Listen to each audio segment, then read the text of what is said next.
ओम शांति 12/2/2026। बाबा आज कह रहे हैं, मीठे बच्चे, ये कयामत का समय है। रावण ने सबको काबड़ दाखिल कर दिया है। बाप आए हैं अमृत बरसा कर साथ ले जाने। प्रश्न है, शिव बाबा को भोला भंडारी भी कहा जाता है, क्यों? उत्तर है, क्योंकि शिव भोलानाथ जब आते हैं तो गणिकाओं, अहिल्याओं, कुब्जाओं का भी कल्याण कर उन्हें विश्व का मालिक बना देते हैं। आते भी देखो पतित दुनिया और पतित शरीर में है, तो भोला हुआ ना। भोले बाप का डायरेक्शन है, मीठे बच्चे अब अमृत पियो, विकार रूपी विष को छोड़ दो। गीत है दूर देश का रहने वाला। ओम शांति। रूहानी बच्चों ने गीत सुना, अर्थात रूह ने इस शरीर के कान कर्मेंद्रियों द्वारा गीत सुना। दूर देश के मुसाफिर आते हैं, तुम भी मुसाफिर हो ना। जो भी मनुष्य आत्माएं हैं वो सब मुसाफिर है। आत्माओं का कोई भी घर नहीं है। आत्मा है निराकार। निराकारी दुनिया में रहने वाली निराकारी आत्माएं है। उसको कहा जाता है निराकारी आत्माओं का घर, देश व लोक। इनको जीव आत्माओं का देश कहा जाता है। वो है आत्माओं का देश। फिर आत्माएं यहाँ आकर शरीर में जब प्रवेश करती है तो निराकार से साकार बन जाती है। ऐसे नहीं कि आत्मा का कोई रूप नहीं है। रूप भी जरूर है, नाम भी है। इतनी छोटी आत्मा कितना पार्ट बजाती है इस शरीर द्वारा।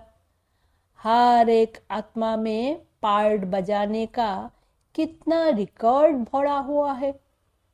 रिकॉर्ड एक बार भर जाता है, फिर कितना बारी भी रिपीट करो वही चलेगा।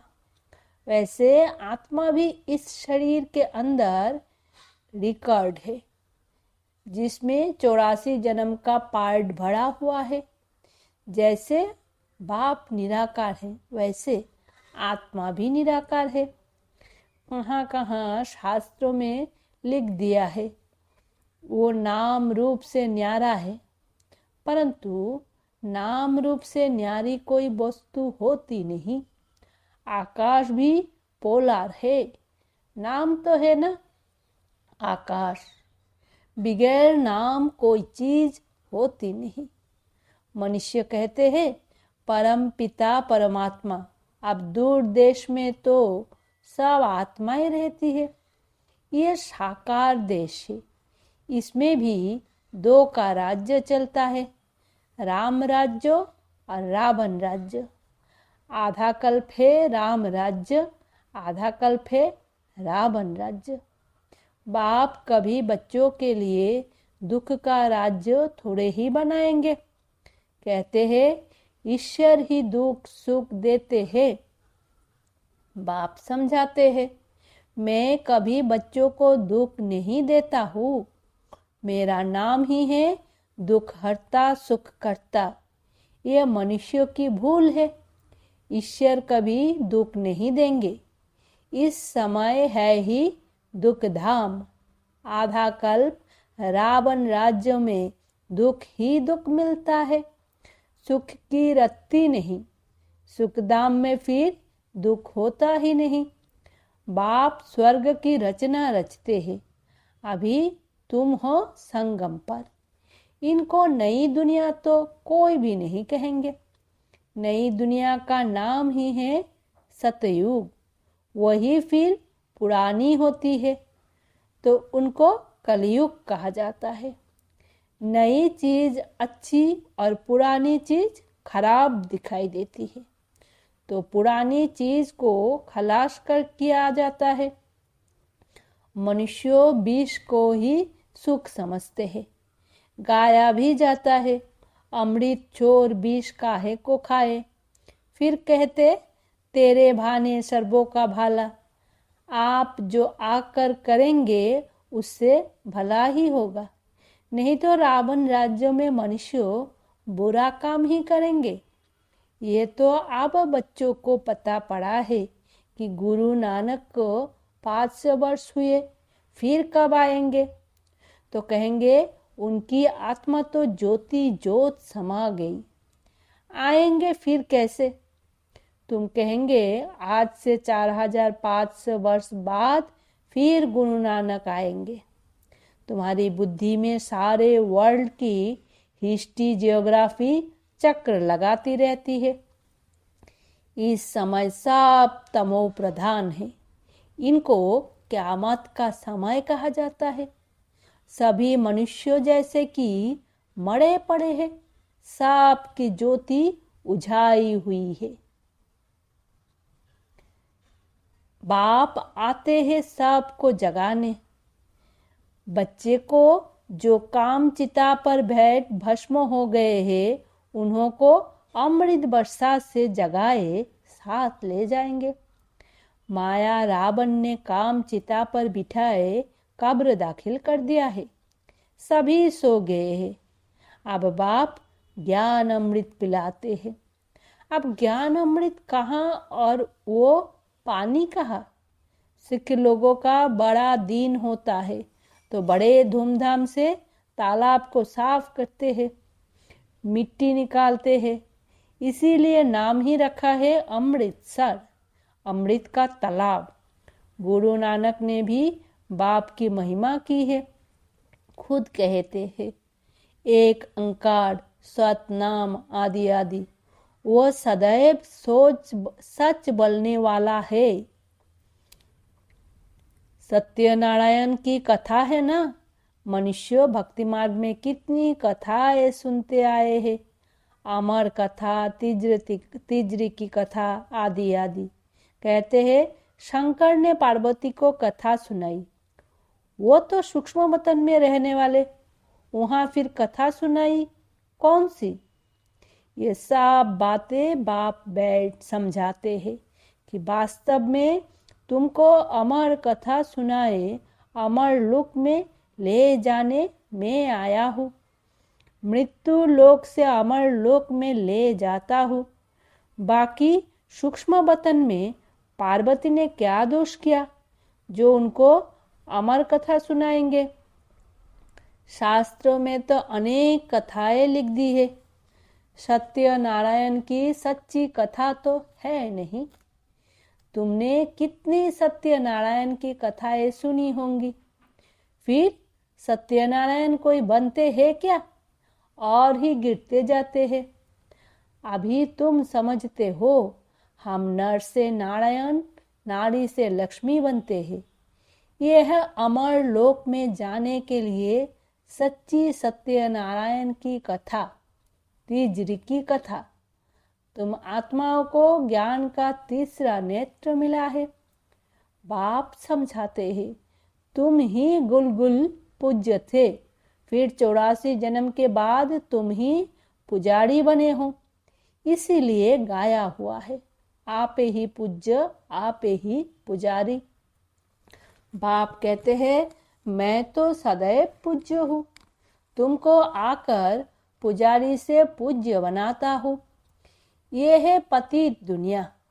सतयुग में पूज्य पावन मनुष्य, इस समय है पुजारी पतित मनुष्य। साधु संत गाते रहते हैं पतित पावन सीताराम। ये अक्षर है राइट, सब सीताएं ब्राइड्स है। कहते हैं हे राम आकर हमको पावन बनाओ। सब भक्तियां पुकारती है, आत्मा पुकारती है हे राम। गांधी जी भी गीता सुनाकर पूरी करते थे तो कहते थे हे पतित पावन सीताराम। अभी तुम जानते हो गीता कोई श्री कृष्ण ने नहीं सुनाई है। बाबा कहते हैं ओपिनियन लेते रहो कि ईश्वर सर्वव्यापी नहीं है। गीता का भगवान शिव है, ना कि श्री कृष्ण। पहले तो पूछो, गीता का भगवान किसको कहा जाता है? भगवान निराकार को कहेंगे व साकार को। श्री कृष्ण तो है साकार, शिव है निराकार। वो सिर्फ इस तन का लोन लेते हैं, बाकी माता के गर्भ से जन्म नहीं लेते हैं। शिव को शरीर है नहीं, यहाँ इस मनुष्य लोक में स्थूल शरीर है। बाप आकर सच्ची सत्य नारायण की कथा सुनाते हैं। बाप की महिमा है पतित पावन, सर्वों का सद्गति दाता, सर्वों का लिबरेटर, दुख हरता सुख करता। अच्छा, सुख कहाँ होता है? यहाँ नहीं हो सकता। सुख मिलेगा दूसरे जन्म में, जब पुरानी दुनिया खत्म हो और स्वर्ग की स्थापना हो जाएगी। अच्छा, लिबारेट किससे करते हैं? रावण के दुख से। यह तो दुख धाम है ना। अच्छा, फिर गाइड भी बनते हैं। ये शरीर तो यह खत्म हो जाते हैं, बाकी आत्माओं को ले जाते हैं। पहले साजन फिर सजनी जाते हैं। वो है अविनाशी सलोना साजन, सबको दुख से छुड़ाए, पवित्र बनाए, घर ले जाते हैं। शादी कर जब आते हैं तो पहले होता है घोट अर्थात पति, पिछाड़ी में ब्राइड अर्थात पत्नी रहती है, फिर बारात होती है। अब तुम्हारी माला भी ऐसे है। ऊपर में शिव बाबा फूल, उसे नमस्कार करेंगे। फिर युगलदाना ब्रह्मा सरस्वती, फिर हो तुम जो बाबा के मददगार बनते हैं। फूल शिव बाबा की याद से ही सूर्यवंशी विष्णु की माला बने हो। ब्रह्मा सरस्वती सो लक्ष्मी नारायण बनते हैं, लक्ष्मी नारायण सो ब्रह्मा सरस्वती बनते हैं। इन्होंने मेहनत की है, तब पूजे है, तब पूजे जाते हैं। कोई को पता नहीं माला क्या चीज है। ऐसे ही माला फिरते रहते हैं। 16,108 की भी माला होती है, बड़े बड़े मंदिरों में रखी होती है। फिर कोई कहाँ से खींचेंगे। बाबा बॉम्बे में लक्ष्मी नारायण के मंदिर में जाते थे, माला जाकर फिरते थे, राम नाम राम राम जपते थे, क्योंकि फूल एक ही बाप है ना, फूल को ही राम राम कहते हैं। फिर साड़ी माला पर माथा टेकते हैं। ज्ञान कुछ भी नहीं, पादरी भी हाथ में माला फिरते हैं। पूछो किसकी माला फिरते हो? उनको तो पता नहीं है, कह देंगे क्राइस्ट की याद में फिरते हैं। उनको यह पता नहीं है क्राइस्ट की खुद आत्मा कहाँ है। तुम जानते हो क्राइस्ट की आत्मा अब तमो प्रधान है। तुम भी तमो प्रधान बेगार थे, अब बेगार टू प्रिंस बनते हो। भारत प्रिंस था, अभी बेगार है, फिर प्रिंस बनते हैं। बनाने वाला है बाप, तुम मनुष्यों से प्रिंस बनते हो। एक प्रिंस कॉलेज भी था, जहां प्रिंस प्रिंसेस जाकर पढ़ते थे। तुम यहाँ पढ़कर 21 जन्म लिए स्वर्ग में प्रिंस प्रिंसेस बनते हो। एक श्री कृष्ण प्रिंस है ना, उनके 84 जन्म की कहानी लिखी हुई है। मनुष्य क्या जाने, ये बातें सिर्फ तुम जानते हो। भगवान उवाच, वो सबका फादर है। तुम गॉड फादर से सुनते हो, जो स्वर्ग की स्थापना करते हैं। उसे कहाँ ही जाता है सचखंड। ये है झूठखंड। सचखंड तो बाप स्थापन करेंगे, झूठखंड रावण स्थापन करते हैं। रावण का रूप बनाते हैं, अर्थ कुछ नहीं समझते हैं। किसको भी पता नहीं है कि आखिर भी रावण है कौन, जिसको भारत में फिर जिंदा हो जाता है। वास्तव में 5 विकार स्त्री के, 5 विकार पुरुष के। इनको कहा जाता है रावण। उनको मारते हैं, रावण को मारकर फिर सोना लूटते हैं। तुम बच्चे जानते हो ये है कांटों का जंगल। बॉम्बे में बाबुलनाथ का भी मंदिर है। बाप आकर कांटों को फूल बनाते हैं। सब एक दो को कांटा लगाते हैं, अर्थात काम कटारी चलाते रहते हैं। इसीलिए इनको कांटों का जंगल कहा जाता है। सतयुग को गार्डन ऑफ अल्लाह कहा जाता है। वही फ्लावर्स कांटे बनते हैं, फिर कांटों से फूल बनते हैं। अभी तुम 5 विकारों पर जीत पाते हो। इस रावण राज्य का विनाश तो होना ही है। आखिर बड़ी लड़ाई भी होगी। सच्चा सच्चा दशहरा भी मना होना है। रावण राज्य ही खलास हो जाएगा, फिर तुम लंका लूटेंगे। तुमको सोने के महल मिल जाएंगे। अभी तुम रावण पर जीत प्राप्त कर स्वर्ग के मालिक बनते हो। बाबा सारे विश्व का राज्य भाग्य देते हैं। इसीलिए इनको शिव भोला भंडारी कहते हैं। गणिकाए, अहिल्याए, कुब्जाए आदि आदि सबको बाप विश्व का मालिक बनाते हैं। कितना भोला है। आते भी है पतित दुनिया, पतित शरीर में। बाकी जो स्वर्ग के लायक नहीं है वो विष पीना छोड़ते ही नहीं। बाप कहते हैं बच्चे अभी हो अंतिम जन्म, पावन बनो। ये विकार तुमको आदि मध्य अंत दुखी बनाते हैं। क्या तुम इस एक जन्म के लिए विष पीना नहीं छोड़ सकते हो? मैं तुमको अमृत पिलाकर अमर बनाता हूँ, फिर भी तुम पवित्र नहीं बनते हो। विष बिगर, सिगरेट शराब बिगर रह नहीं सकते हो। मैं बेहद का बाप तुमको कहता हूँ बच्चे, इस एक जन्म के लिए पावन बनो तो तुमको स्वर्ग का मालिक बनाऊंगा। पुरानी दुनिया का विनाश और नई दुनिया की स्थापना करना ये बाप का ही काम है।